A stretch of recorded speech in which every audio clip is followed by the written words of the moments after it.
Buenas tardes. En el presente video vamos a hablar sobre la normatividad de la emergencia sanitaria en el contexto de vincular personal desde el talento humano.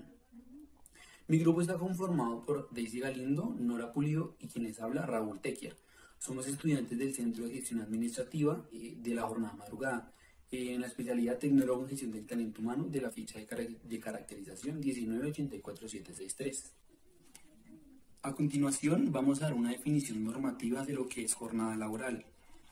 Vamos a partir definiendo qué es una jornada ordinaria, la cual se encuentra definida en el Código Sustantivo del Trabajo, título 6, capítulo 1, artículos 158 al 160, donde nos dice que la jornada ordinaria es aquella pactada entre las partes, entre empleador y trabajador,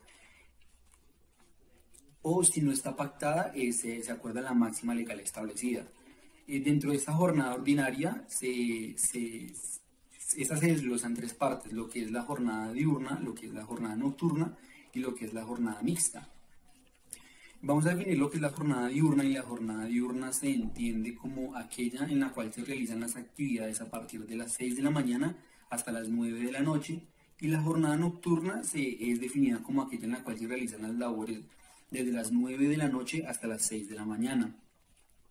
Aquí la ley 1846 en el artículo 2 nos dice que se puede pactar entre empleador y trabajador en distribuir las horas semanales a 48, siendo flexibles, y esto teniendo un día de descanso obligatorio que puede coincidir con el domingo, y las horas repartidas diarias deben ser mínimo 4, máximo 10 horas. Y esto sin derecho a ningún recargo ni hora extra, siempre y cuando se cumplan las 48 horas semanales de la jornada ordinaria. Ahora hablemos un poco de lo que es la jornada mixta. Y la jornada mixta esta está definida en el Código Sustantivo del Trabajo, en el título 6, capítulo 2, artículo 161, en el cual nos recuerda un poquito esta regla de que deben ser 8 horas diarias y 48 horas semanales, a excepción de los siguientes casos. Y tenemos la excepción A, en el cual son labores peligrosas, en las cuales el gobierno puede interceder y reducir la jornada laboral. Tenemos la excepción B, y esta excepción B se trata de los adolescentes y se divide se desglosa en dos. Los adolescentes mayores de 15 años y menores de 17 años, y los adolescentes mayores de 17 años. Hablemos de un poquito del primer caso, que son los adolescentes mayores de 15 y menores de 17, y estipula que ellos pueden trabajar una jornada de 6 horas diarias y 36 horas a la semana. Esto saliendo a las 6 de la tarde después de la jornada laboral. Y los adolescentes mayores de 17 años dicen que estipula la ley que deben trabajar una jornada de 8 horas diarias y 40 horas semanales, esto saliendo a las 8 de la noche en su jornada laboral. Máximo a las 8 de la noche, no estipula que deba ser hasta esa hora. Esto también se nos aclara una cosa, y dice que el trabajador y el empleador, ellos pueden acordar turnos siempre y cuando no se excedan las 6 horas diarias, ni las 40 horas semanales o las 36 horas semanales en el caso de los adolescentes de más de 15 años y menos de 17.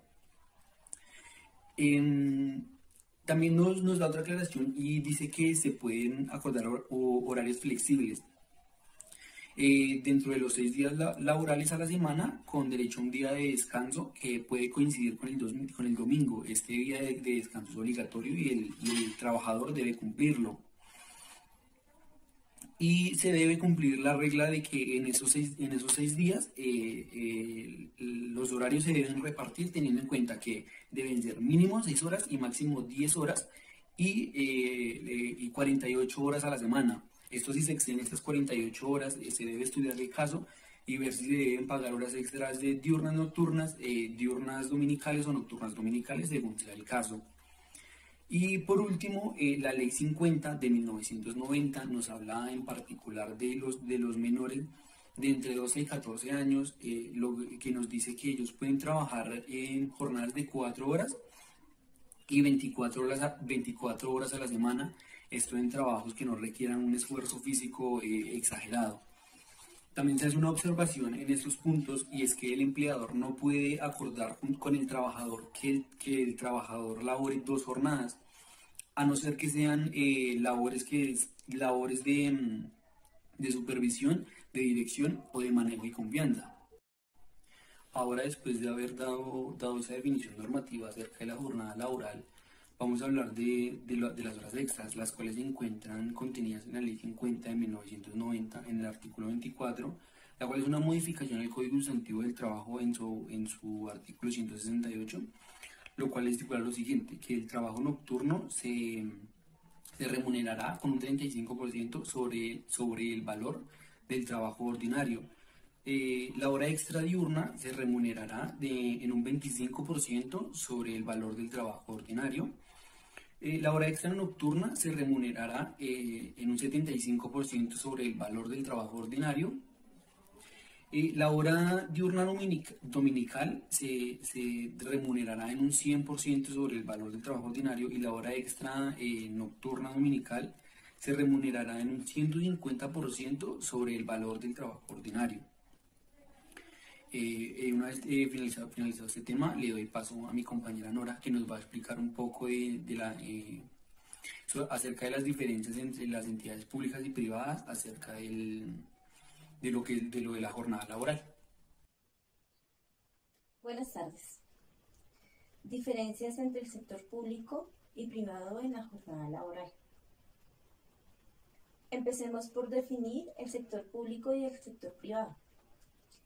El sector público se entiende como una organización que no pertenece a una persona o a una empresa, sino que es propiedad de todos los habitantes.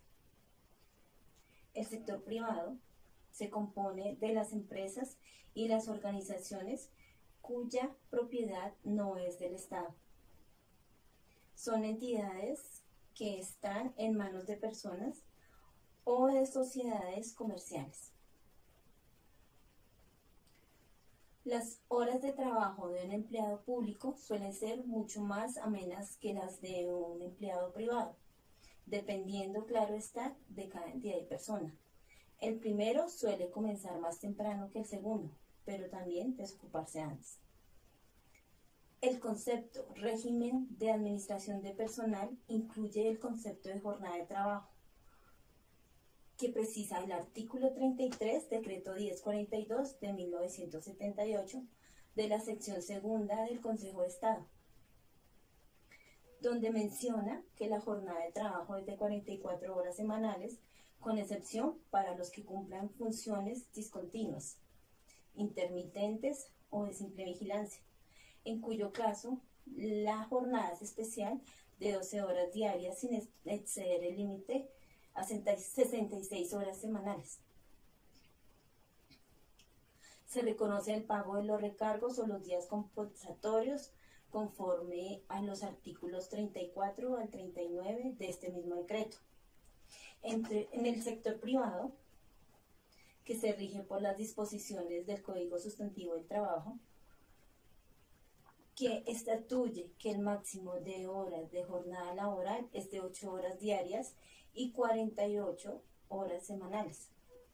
En el artículo 159 menciona que el trabajo suplementario o el de horas extras es aquel el que excede una jornada ordinaria laboral y también reconoce el pago. A continuación vamos a hacer una reflexión y vamos a tocar el tema del COVID-19 en cuanto a la jornada laboral en Colombia, ¿no? Y esto basándonos en la circular 0021 del 2020, en el cual le dan a los empleadores algunas medidas de protección del empleo con ocasión de la contención del COVID-19 y la declaración de emergencia sanitaria. Esta resolución expedida el 17 de marzo da las siguientes opciones para los trabajadores, así como para los empleadores, así como para los trabajadores.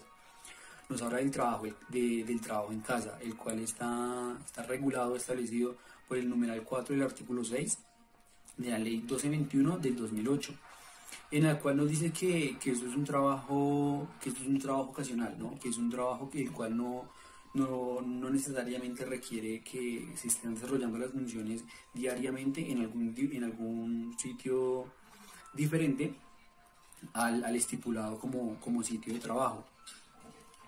Este trabajo en casa debe ser acordado entre las dos partes, es decir, entre el empleador y el trabajador. Como segunda instancia, nos ofrece a los empleadores el teletrabajo, el cual está estipulado y reglamentado por el artículo 2 de la Ley 1221 del 2008, en el cual nos dice que es una forma de organización laboral en donde el desempeño de las actividades se realiza fuera del sitio de trabajo estipulado. Es decir, no necesariamente el trabajador tiene que estar en el sitio donde esté el empleador para cumplir sus funciones. Y esto se realiza mediante las TIC, las tecnologías de la información y la comunicación. Todo esto para realizar sus funciones laborales y de igual manera para comunicarse con el empleador. Este teletrabajo no tiene, digámoslo así, no tiene derecho al pago de recargos o horas extras. Pero protege también al trabajador en cuanto a que no se le puede asignar no se le pueden asignar cargas extras de trabajo, ¿no? Esto protegiendo al trabajador y de igual manera, viéndolo según la ley, al empleador. Este teletrabajo tiene algunos requisitos que la misma ley lo estipula, que es en algún lugar definido de trabajo fuera del lugar donde está estipulado el trabajador. Como una tercera instancia o como una tercera oportunidad está la jornada laboral flexible, en donde se estipula por ley que deben ser 8 horas diarias y 48 horas semanales. El trabajador puede convenir con sus trabajadores a recurrir a la jornada laboral flexible, teniendo en cuenta que deben ser 6 horas diarias y 36 horas semanales, esto repartiéndolo según las necesidades del servicio y de igual manera según lo convenga el trabajador con el empleador.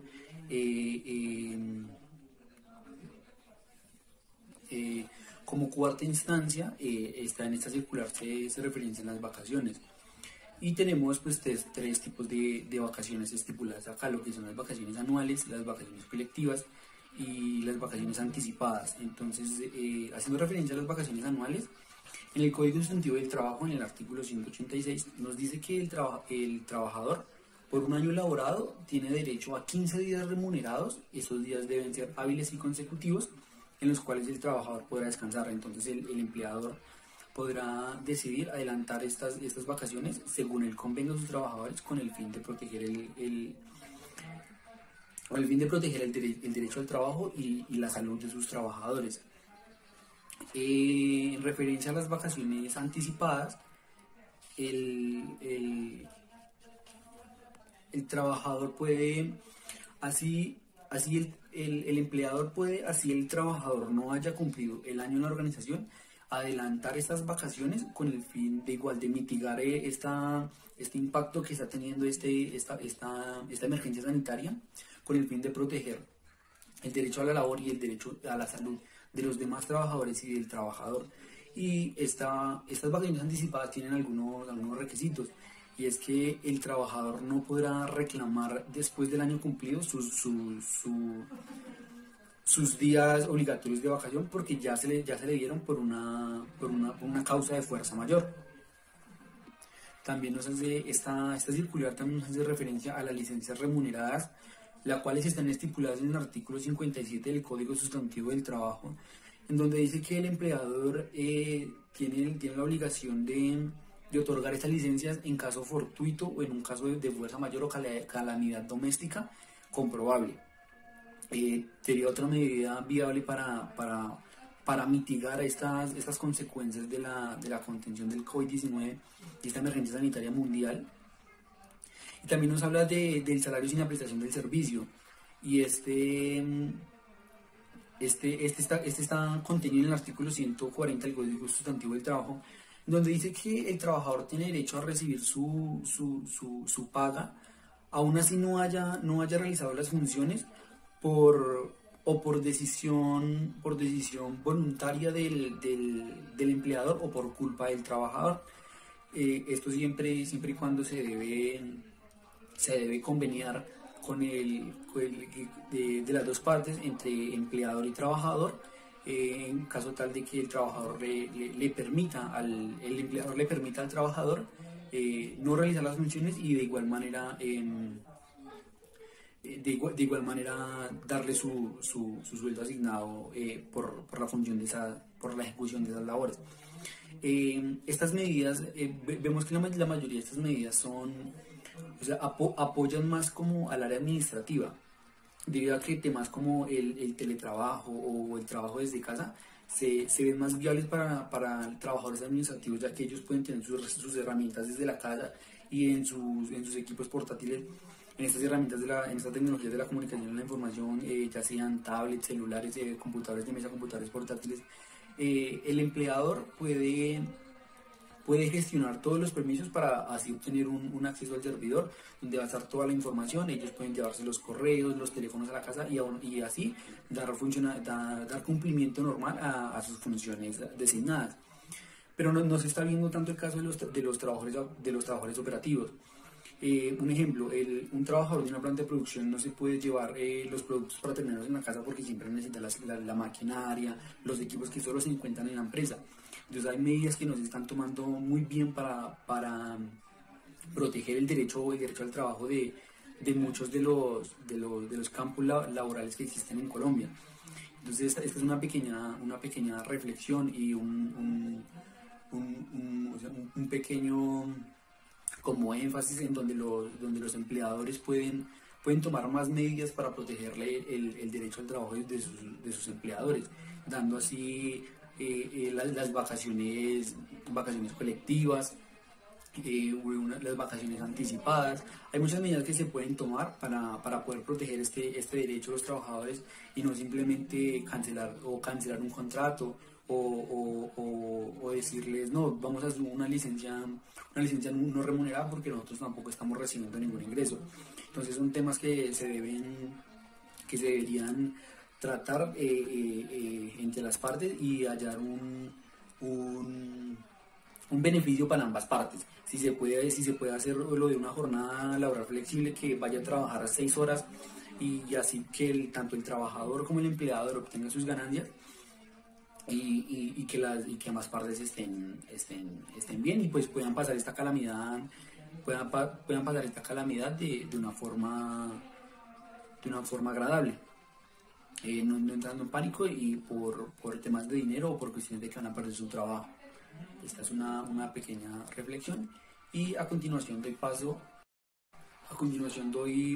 a mi compañera Daisy, que nos va a hablar un poquito del rol de los profesionales o de nosotros como futuros profesionales en el área de talento humano, de acuerdo a estas medidas del trabajo a distancia y la normatividad existente.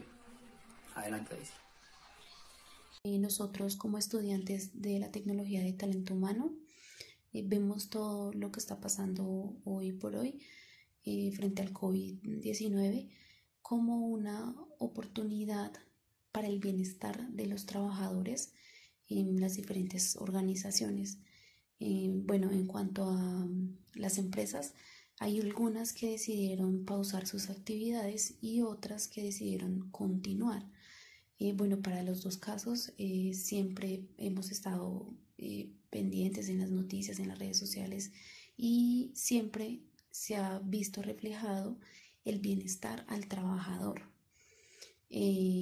Para las personas que se encuentran trabajando desde su casa, tienen la comodidad de estar en su casa, no tienen que estar cumpliendo un horario, no tienen que salir a la calle, pues a estar expuestos al medio ambiente y pues a la contaminación o en un caso mayor estar expuestos al contagio también. Y para las personas que están laborando, que tienen que asistir pues personalmente a su área de trabajo, para aquellas personas también existen esos beneficios. Hay empresas que los ayudan en cuanto a la movilidad, en cuanto al transporte, para que sea fácil desplazarse de su casa al área de trabajo.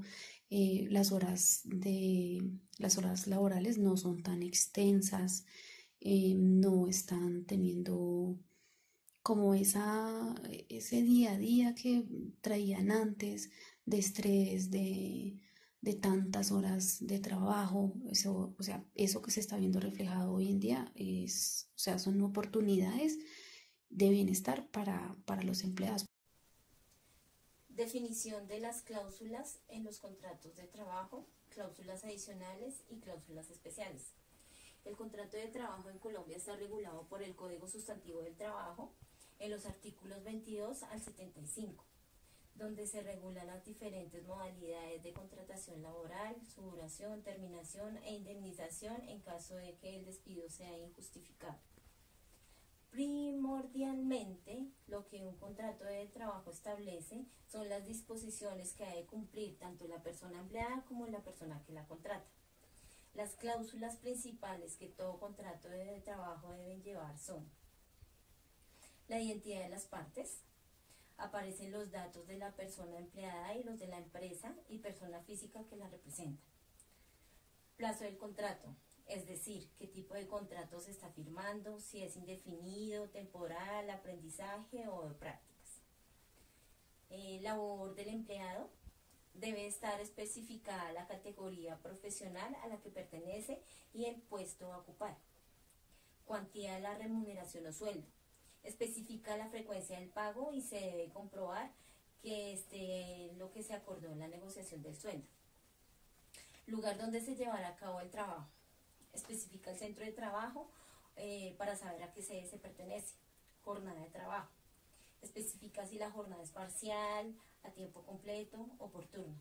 Allí también refleja los días de la semana. Firma del contrato, debe firmarse por parte de la persona contratada y el representante legal de la empresa. Cláusulas adicionales y restrictivas, 3 de las más conocidas son la cláusula de rescisión de contrato.